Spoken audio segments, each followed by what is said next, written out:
Officer James Miller's radio crackled to life on a chilly November afternoon. The dispatch reported a shoplifting incident at Johnson's Pharmacy on West Street. It was his third call of the day, and like many others, he expected it to be a straightforward case.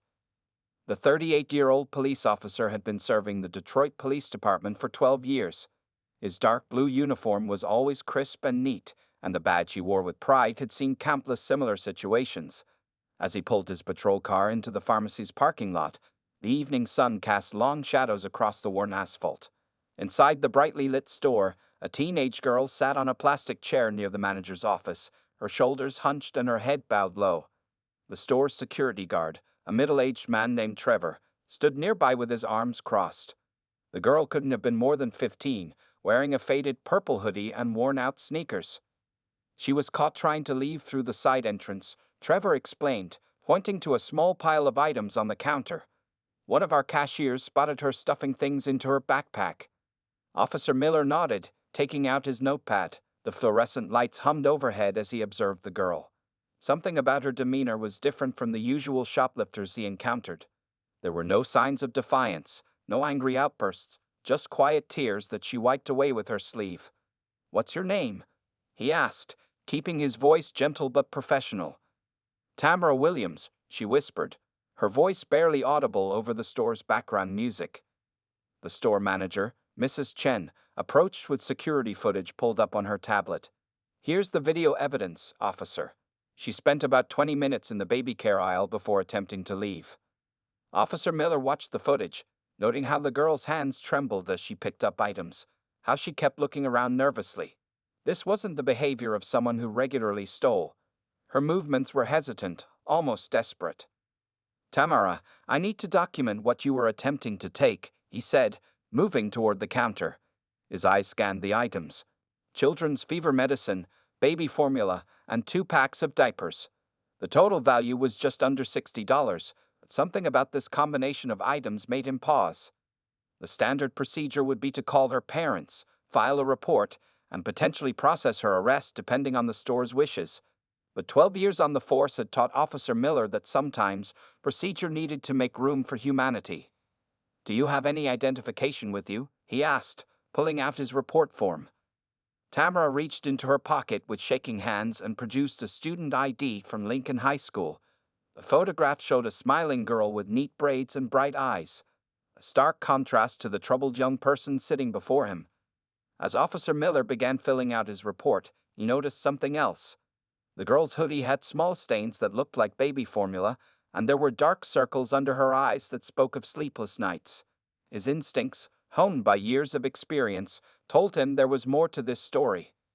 The store's other customers tried not to stare as they passed by, but their curious glances added to the tension in the air.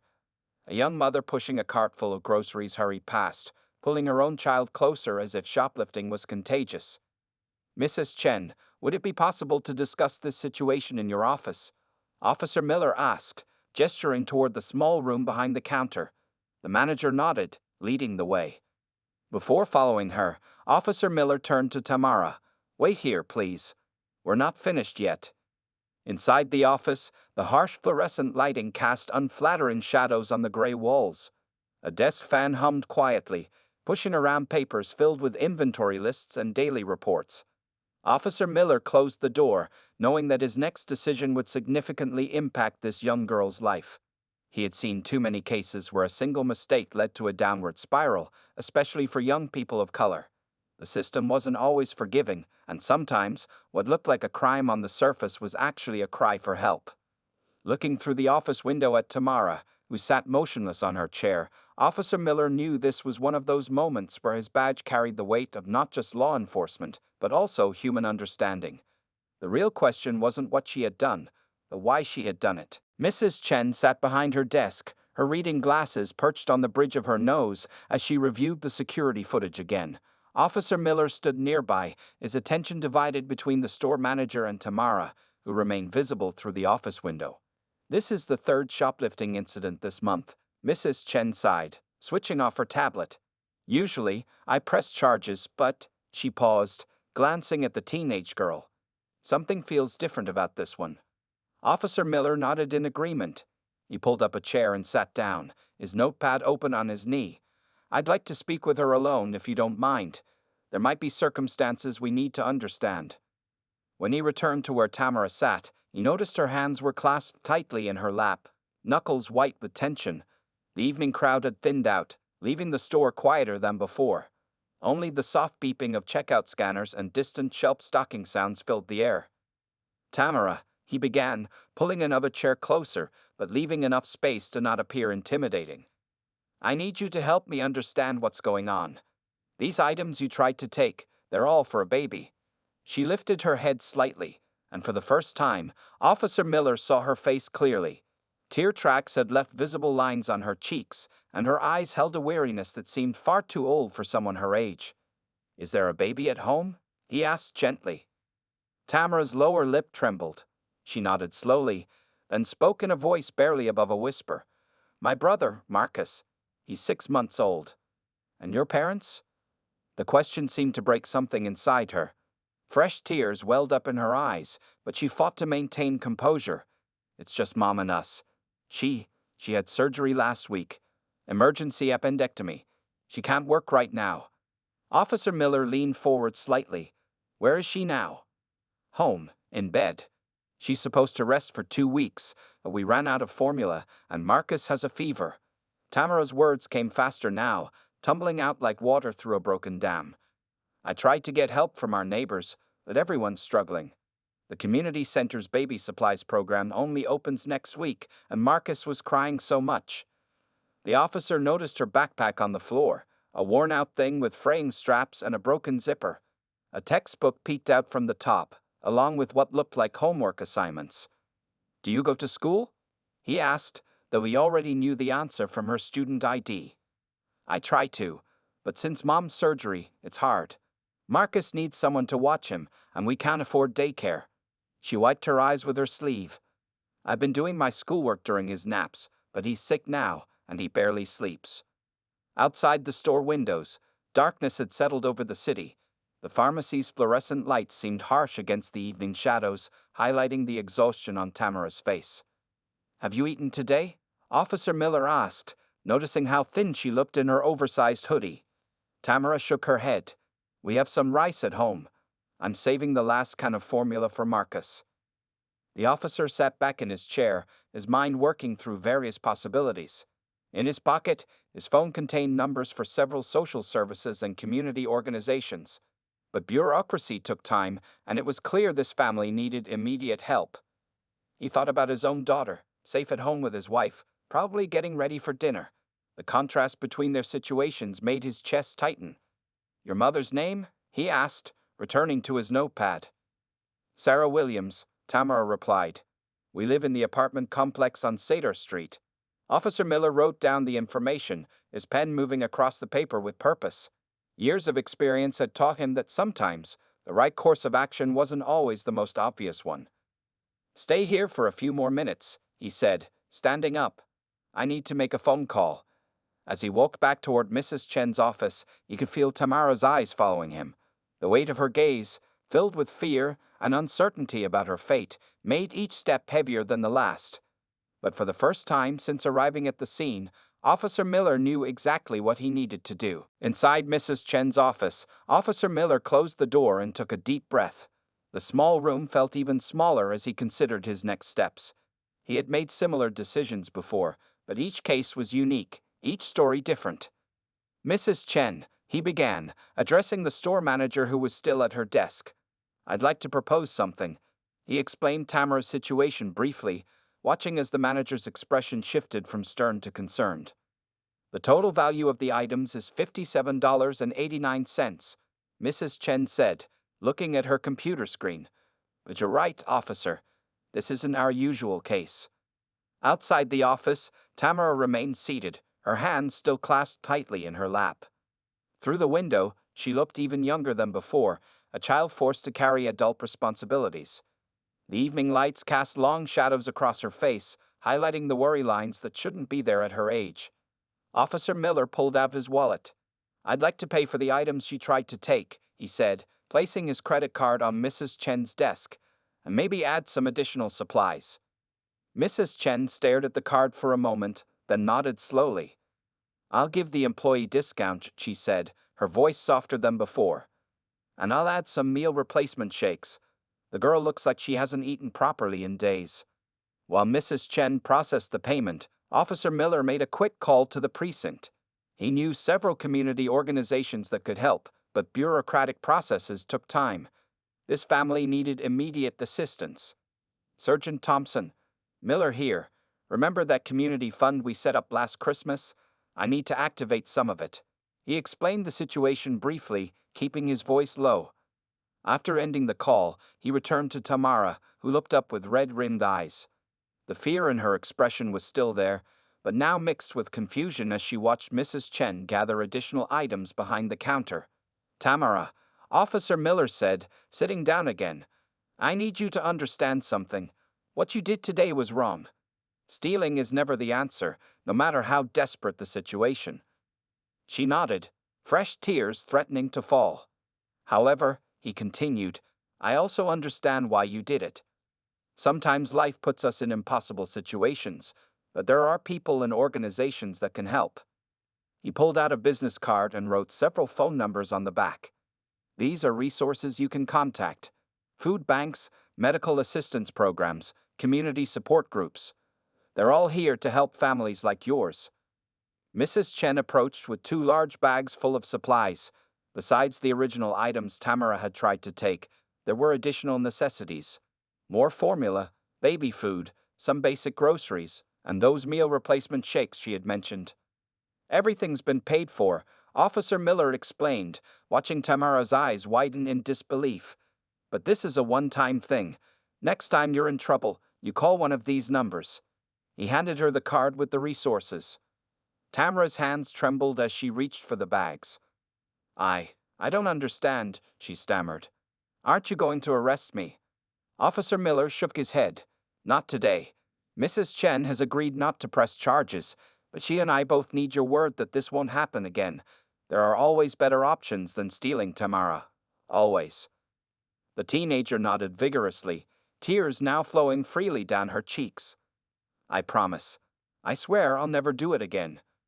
"One more thing," Officer Miller said, reaching for his phone.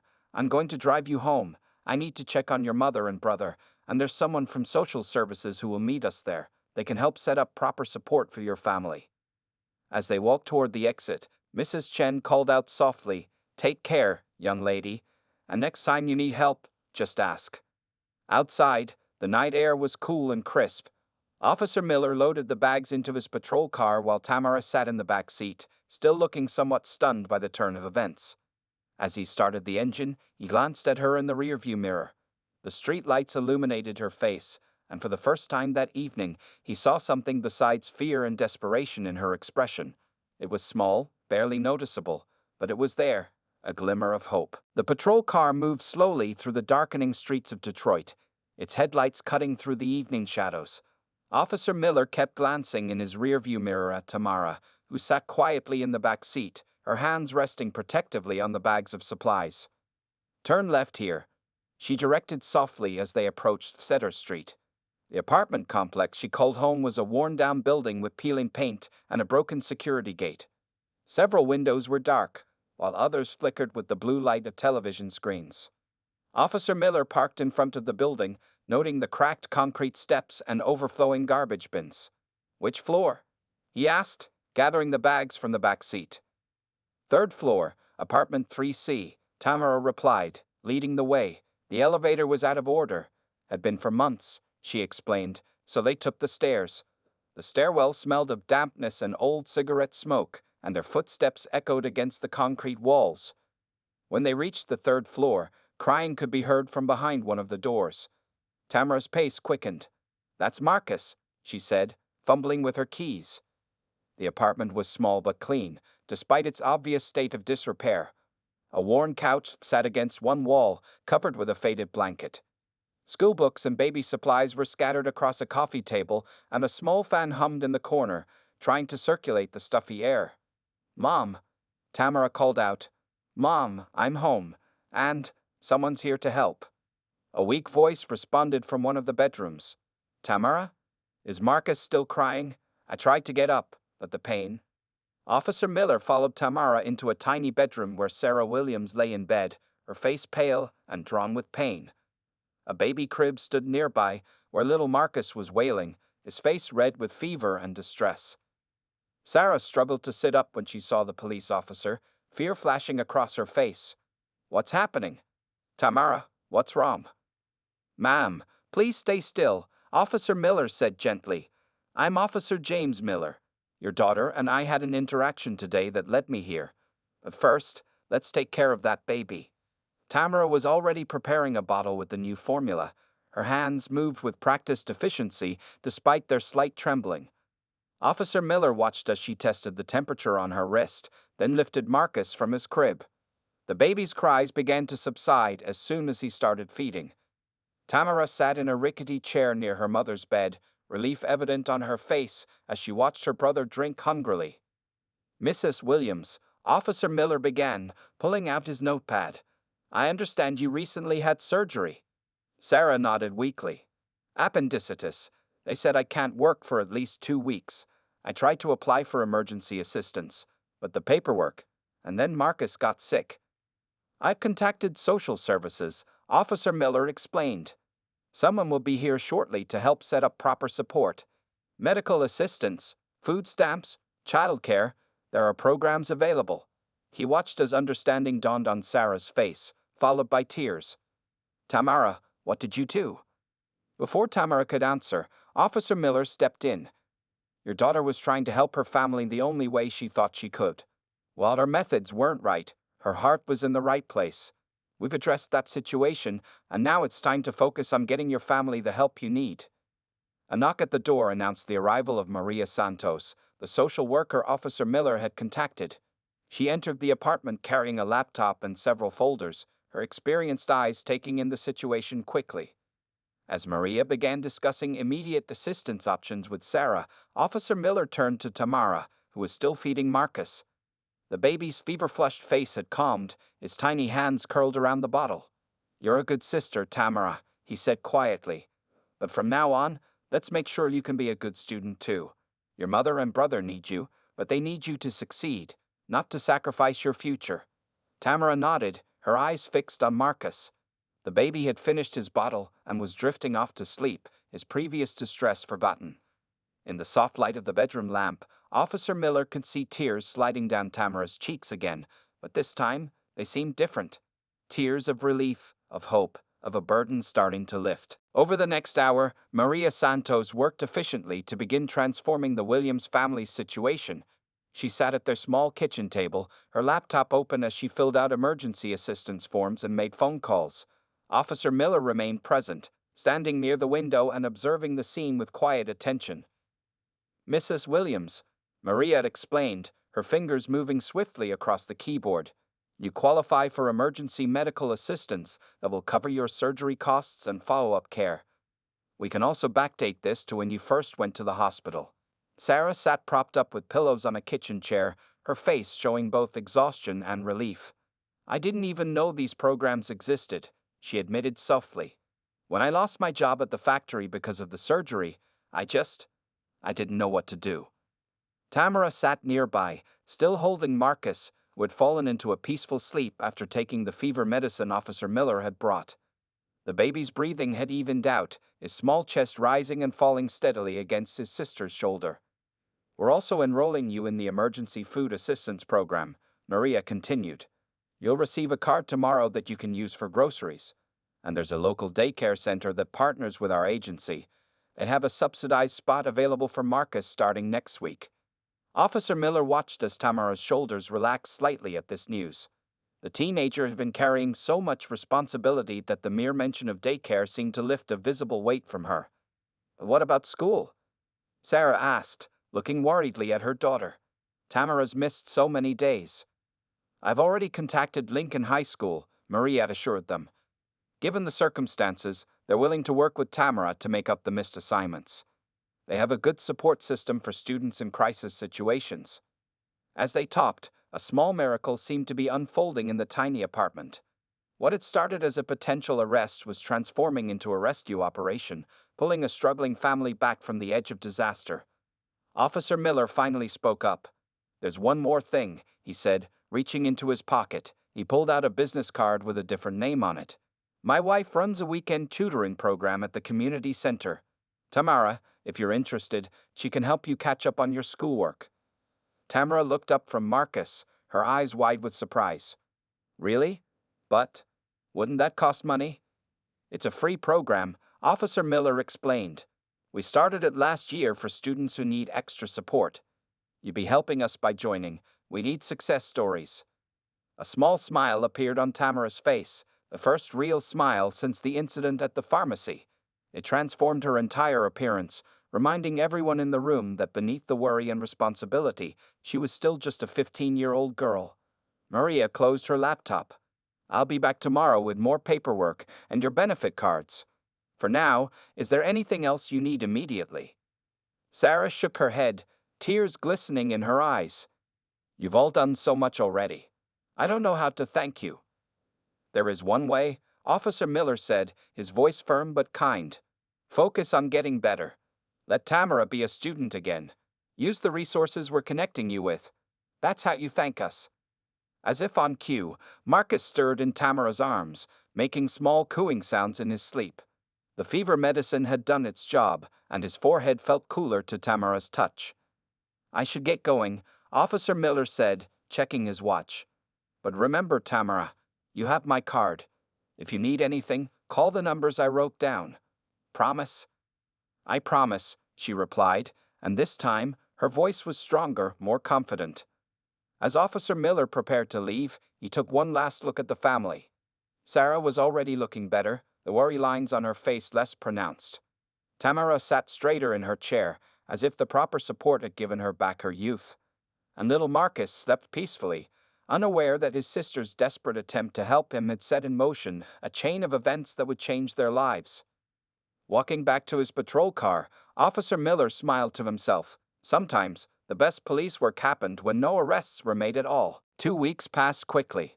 On a bright Saturday morning, Officer Miller pulled up to the community center where his wife Jenny ran the tutoring program. He wasn't scheduled to work that day, but he wanted to check on Tamara, who had started attending the weekend sessions. Inside the bustling center, several study groups were scattered around tables. In one corner, he spotted Tamara bent over a mathematics textbook, her brow furrowed in concentration as Jenny explained an algebra problem. The change in the teenager was remarkable. Her clothes were neat, her hair was properly braided, and the dark circles under her eyes had faded. "Officer Miller." Tamara's face lit up when she noticed him. "Look at this." She held up a paper with a bright red A marked at the top. "My first math test since coming back to school." Jenny smiled at her husband. "Tamara's been one of our most dedicated students," she said. "She hasn't missed a single session." The improvement wasn't just in her academics. Through the social services Maria had arranged, Sarah Williams was recovering well from her surgery. She had even secured a better job at a local hospital, with regular hours and health benefits. Marcus was thriving in daycare, giving Tamara the freedom to focus on her studies. "How's your mother doing?" Officer Miller asked, pulling up a chair. "Much better," Tamara replied, closing her textbook. She started her new job last week, and Marcus, she grinned, pulling out her phone to show a recent photo. "He's not sick anymore. The daycare teachers say he's the happiest baby there." Other students were working nearby, some glancing curiously at the police officer sitting with their classmate. The story of what had happened at Johnson's pharmacy had spread, but not in the way many might have expected. Instead of becoming a cautionary tale about shoplifting, it had transformed into a story of community support and second chances. "Mrs. Chen from the pharmacy asked about you," Officer Miller mentioned. "She wants to know if you'd be interested in a part-time job after school. Just a few hours a week, when your homework is done." Tamara's eyes widened. "Really? Even after what I did?" "Especially after what you did," he explained. "She says anyone who cares that much about their family would make a responsible employee. Plus, you'll get an employee discount on baby supplies." The teenager's eyes filled with tears, but these were different from the ones she'd shed in the pharmacy. These were tears of gratitude, of hope, of a future that suddenly seemed bright with possibilities. "I have something for you too," Jenny added, reaching into her bag. She pulled out a flyer for a college preparation program. Your grades are improving so quickly, Tamara. You should think about your future after high school. This program helps students apply for scholarships. Officer Miller watched as Tamara carefully folded the flyer and tucked it into her notebook. The scared girl from the pharmacy was gone, replaced by a young woman who was beginning to believe in herself. You know, Tamara said quietly, that night at the pharmacy, I thought my life was over. I thought I'd ruined everything. She looked at Officer Miller. But you saw something in me that I couldn't see in myself. Jenny squeezed her husband's hand under the table. She had heard the story many times. How a routine shoplifting call that turned into something much more meaningful. Sometimes people just need someone to believe in them, Officer Miller replied. But you did the hard work. You took the help that was offered and made the most of it. The morning sun streamed through the community center's windows, creating warm patches of light on the study tables. Around them, other students continued their work, their voices mixing with the sound of turning pages and scratching pencils. I should get back to my algebra, Tamara said, reopening her textbook. I want to keep that a grade. As Officer Miller stood to leave, he felt a deep satisfaction. In his years of police work, he had learned that true justice wasn't always about punishment. Sometimes, it was about seeing the bigger picture, about understanding that behind every desperate act, there was a human story waiting to be heard. Walking back to his car, he thought about how a simple decision to listen rather than judge had changed not just one life, but an entire family's future. 6 months had passed since that fateful night at Johnson's pharmacy. On a warm spring afternoon, Officer Miller received an invitation that made him smile. It was a handwritten note from Tamara, asking him and Jenny to attend a special ceremony at Lincoln High School. The ceremony was being held in the school auditorium, where Tamara was receiving an award for Most Improved Student. As Officer Miller and Jenny found their seats, they spotted Sarah Williams in the front row, holding a now 1-year-old Marcus, who was dressed in a tiny bow tie for the occasion. Can you believe how much has changed? Jenny whispered to her husband as they watched Tamara walk onto the stage. The teenager was wearing a new dress, her head held high as she approached the podium. The school principal introduced her, explaining how Tamara had overcome significant obstacles to become one of the school's top performers. But it was Tamara's speech that caught everyone's attention. 6 months ago, she began, her voice clear and confident. I stood in a pharmacy, about to make the biggest mistake of my life. I was scared, desperate, and couldn't see any way out. She paused, looking directly at Officer Miller in the audience. But sometimes, help comes from unexpected places. Sometimes, a person looks past your mistakes and sees your potential. Officer James Miller could have arrested me that night. Instead, he showed me that there was another way. In the audience, several people turned to look at Officer Miller, who sat quietly, his eyes fixed on the young woman who had come so far. Today, I'm not just receiving an award, Tamara continued. I'm standing here to tell everyone that your circumstances don't define you. My mother has a great job now. My little brother is healthy and happy in daycare. I'm working part-time at the same pharmacy where I once tried to steal, and I'm proud to say I've been accepted into a college preparation program. The applause was thunderous when she finished. Sarah wiped tears from her eyes while bouncing Marcus on her knee. The baby had grown into a cheerful toddler, his previous health issues long forgotten. After the ceremony, there was a small reception in the school cafeteria. Mrs. Chen from the pharmacy was there, having closed the store early to attend. She now treated Tamara like a daughter, teaching her about inventory management and customer service during her afternoon shifts. Officer Miller, Mrs. Chen said, approaching him with a cup of punch. Remember when you asked me not to press charges? I think that was the best business decision I ever made. Tamara is my most reliable employee. Nearby, Tamara was showing her college preparation program brochure to Maria Santos, who had also come to celebrate. The social worker had remained involved with the Williams family, ensuring they continued to receive the support they needed. She wants to study social work, Maria had explained to Officer Miller. Says she wants to help other families the way we helped hers. As the reception continued, Officer Miller noticed Sarah Williams making her way toward him. Marcus had fallen asleep on her shoulder, peaceful and secure. I never properly thanked you, Sarah said softly. That night, you didn't just help Tamara. You saved our whole family. We were drowning, and you threw us a lifeline." Officer Miller shook his head. "You did the hard work. All of you did. I just showed you where to find help." "Mom," Tamara called from across the room, "show Officer Miller my acceptance letter." Sarah proudly pulled out a letter from her purse. It was from a summer leadership program for high school students interested in community service. Tamara had been awarded a full scholarship. As Officer Miller read the letter, he remembered the frightened girl from the pharmacy. The transformation wasn't just in her improved grades or her part-time job. It was in the way she carried herself now, with dignity and purpose. "You know," Jenny said, joining them, "sometimes the best police work doesn't make it into official reports." Officer Miller nodded, watching as Tamara showed her acceptance letter to her former teachers. In his 12 years on the force, he had learned that true justice wasn't always found in handcuffs and court appearances. Sometimes it was found in second chances, in extended hands, in the belief that people could change if given the opportunity. The afternoon sun streamed through the cafeteria windows, casting a warm glow over the celebration. It was more than just an academic award ceremony. It was a testament to the power of compassion, community, and the chance to begin again. 1 year to the day after the incident at Johnson's Pharmacy, Officer Miller stood at the back of a crowded community center auditorium.